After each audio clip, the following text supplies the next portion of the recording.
Welcome to the Windows Computer and Technology channel, and some of the interesting changes coming in the next update that will be at the end of this month.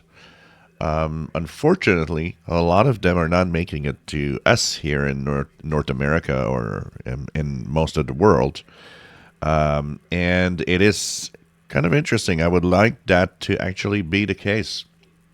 So, in the European Economic Area, there's, of course, a new thing called the Digital Markets Act.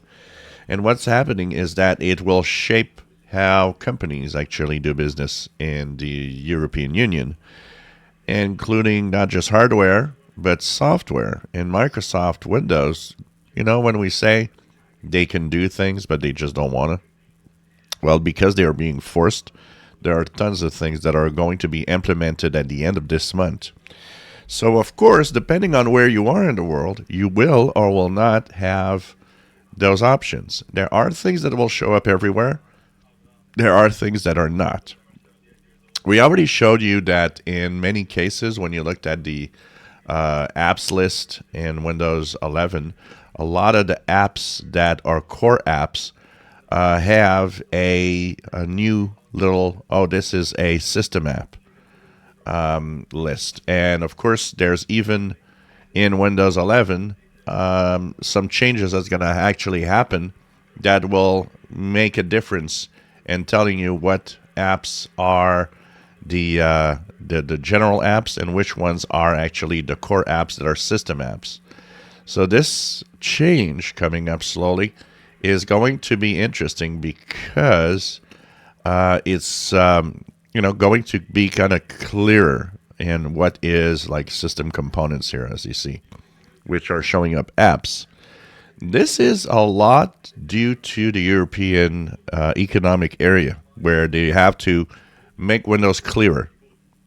A lot of the apps that we added that are going to be uninstallable, that weren't before, that's also because of that. But here's the difference.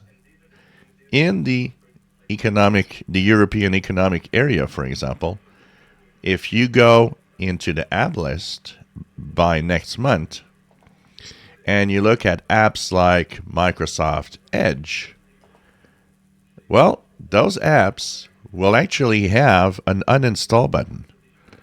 So even Edge is going to be uninstallable. So this is very interesting because right now it is not here, and it will probably never be. And this is the funniest part of it, because we want maybe to have that, capability. So this is really, really interesting that they'll make differences, major differences, between what's going to be in Windows 11 in Europe and what's going to be in Windows 11 in the rest of the world. So that definitely is going to be to look at, basically. And it's sad that it's not going to be here. Another thing that's going to happen is, of course, clear and asked at the first install. If you have your favorite app that does something, it will ask you if you want it to be the default app, and it will not budge from being default. We tell sometimes that when you go to certain areas of Windows, it doesn't always open your default browser, for example. It doesn't open Chrome. And it opens Edge. Well, that will not be possible in the European Union. When you put a default app, it will have to respect all the time the default app. So why not have this everywhere? If you're to do it for one market, come on, Microsoft, do it for everybody.